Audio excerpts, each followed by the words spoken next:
Hi, um, I'm back in my normal life. 2 दिन से मुझे लग रहा है कि मैं थोड़ा नॉर्मल अपने एक्टिविटीज़ में आ गई हूँ और इसीलिए आज सोचा कि एक छोटा सा वीडियो बनाऊँ और जिसमें आप लोगों से बात कर सकूँ। लगातार मीडिया से कॉल आ रहा था और सुशांत से जुड़े हुए कई सवाल जवाब, बहुत सारी बातें वो कर रहे थे। पर जिस तरीके से सवाल जवाब हो रहा था वो मुझे लग रहा था कि न बोलते ही कुछ बन रहा था और चुप रहने में भी घुटन हो रही थी। अगर कुछ बोला जाए तो एक ही बात हो रहा था कि लाइमलाइट में आने के लिए सब लोग बात कर रहे हैं, आप बहती गंगा में हाथ धो रहे हैं। इस तरह की बातें जब हो रही थी तो लगा कि अभी बात करने का टाइम नहीं है और समझ भी नहीं आ रहा था कि क्या बात करूं। शायद इन सब के बारे में तभी बात हो सकता है जब आप इमोशनली इन सब चीज़ों से निकल चुके हों और थोड़ी बैलेंस्ड हो चुके हों। अभी तो सिर्फ और सिर्फ ऐसा लग रहा है कि इस सदमे से कैसे उबरा जाए। और ये ताज्जुब की बात है कि जब मैं सुशांत के घर गई अंकल से मिलने तो मैं बहुत ही घबराई हुई थी कि मैं क्या बात करूँगी, कैसे उनको क्या हिम्मत दूँगी। एक नर्वसनेस थी घर जाने से पहले। लेकिन जब मैं परसों घर गई तो मैंने गौर किया कि मैं वहाँ जिस हिम्मत देने की बात सोच रही थी और जो नर्वसनेस थी वो सब कुछ ख़त्म हो गया था। और अंकल से मिलकर ऐसा लगा कि मैं उनसे हिम्मत पा रही हूँ। तो ऐसे में क्या ही आप बात करोगे और क्या ही हिम्मत दोगे। लेकिन uncle, I don't know, he is different soul. इतने स्टेबल, इतने शांत, पता नहीं अनकहा कुछ कहते हैं वो, जैसे उनकी पूरी एनर्जी ही पूरी डिफरेंट है।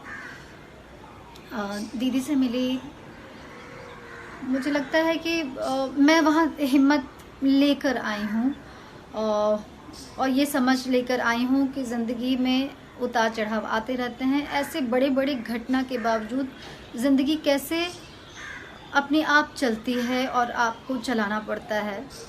और अंकल को देखकर सच में अंदर से कुछ चेंज हुआ है और मैं नॉर्मल लाइफ में काफ़ी स्ट्रांग फील कर रही हूँ। मुझे लग रहा है मैं बीच में काफ़ी वीक फील कर रही थी कि मैं जो मुझे लगता है जो मैं हूँ वो मैं नहीं हूँ, ऐसे वाली फीलिंग आई थी। बट आई एम बैक और मैं वहाँ सिर्फ एक ही शब्द कह पाई। मुझे लगता है कि सिर्फ इतना ही कि अंकल, मैं हमेशा पटना आती हूँ और मैं जब भी आऊँगी आपसे मिलने आऊँगी। और ये सच है, मैं साल में एक बार पटना आती हूँ।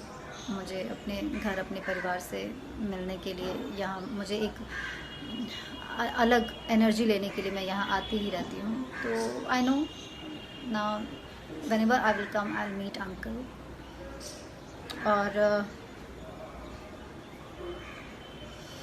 मीडिया से कहना चाहूँगी कि हर चीज़ में वो एक जो सवाल पूछते हैं कि आप क्यों नहीं जा रही हैं, आप कब जा रही हैं, उनको ये कहना चाहूँगी कि ये मोमेंट बहुत ही पर्सनल होता है, ये बहुत ही कनेक्शन ही अलग होता है। हर चीज़ के लिए मीडिया को बताना या मीडिया को उसका प्रूफ देना ये थोड़ा ऑड है। जो भी वो एक्सपेक्ट कर रहे हैं, इट्स नॉट पॉसिबल।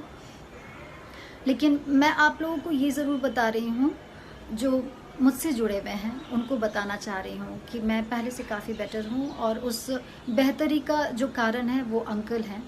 उनसे मिलकर मुझे बहुत हिम्मत मिला और उनसे जो हिम्मत मिला है वही हिम्मत मैं अपनी माँ से शेयर कर रही हूँ, क्योंकि मॉम सच में बहुत बहुत ज़्यादा स्ट्रेस थी और दुखी थी।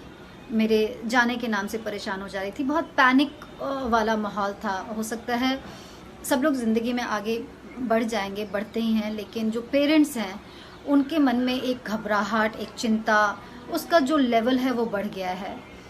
तो हम लोगों ने ये फील किया कि जो बीच में प्रॉब्लम है वो है कम्युनिकेशन।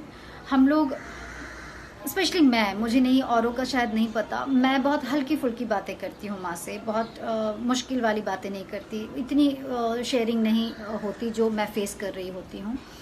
डर एक कारण है कि कहीं माँ को स्ट्रेस ना हो। लेकिन अब समझ में आया है कि गहरी बातें मदर फादर से, अपने पेरेंट्स से, अपने ब्रदर सिस्टर से करनी चाहिए। और उनको उससे स्ट्रेस नहीं होता, बल्कि वो उसमें पार्टिसिपेट करते हैं तो वो थोड़े निश्चिंत रहते हैं। और मेरी माँ ने कहा कि तुम बच्चे लोग बहुत कमज़ोर समझते हो हम पेरेंट्स को, लेकिन ये भूल जाते हो कि तुम लोग की परवरिश हमने की है। तुम लोगों से जुड़े हुए बचपन में ऐसे ऐसी घटनाएं हैं जो तुम लोग को शायद याद नहीं होगा, लेकिन हम लोग वो हैंडल करते हैं। तो क्या जब बड़े हो जाते हो तब हम तुम लोग की ये छोटी छोटी परेशानी हैंडल नहीं कर सकते? कम से कम शेयर करने से हो सकता है कि हम कुछ सलाह दे सके अपने एक्सपीरियंस से और अपने समझ से। And I think she is right. और तब से मैंने हमारे बीच का जो टाइम है, जो बातचीत है, मुझे लगता है काफ़ी चेंज आ गया है। एंड काफ़ी चीज़ें चेंज हुई हैं, and just because of uncle Sushant के डैड बहुत बहुत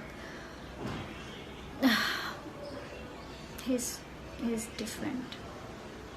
वो जो पेन है और जो उनकी अनकही जो एक एनर्जी बातें हैं, वो बिल्कुल आपको एनर्जी से जीवन में होपफुल करके भर देती हैं। आपको वो निराश नहीं करते, बल्कि आपको पॉजिटिविटी देते हैं।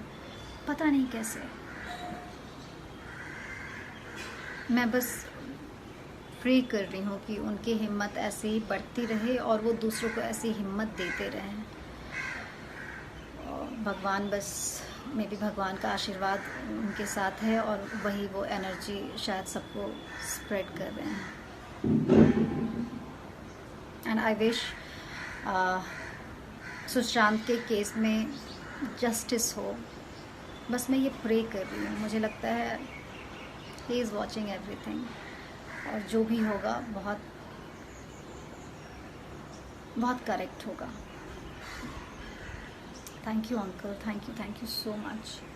मुझे फिर से वो पॉजिटिविटी देने के लिए, ज़िंदगी के लिए होपफुल करने के लिए, ये फील करवाने के लिए कि ज़िंदगी सच में चलने का नाम है। ज़िंदगी में बहुत कुछ होता है, बहुत बहुत ऐसी घटनाएं, दुर्घटनाएं होते हैं, पर आप रुक नहीं सकते, आपको बढ़ना होगा। Thank you uncle.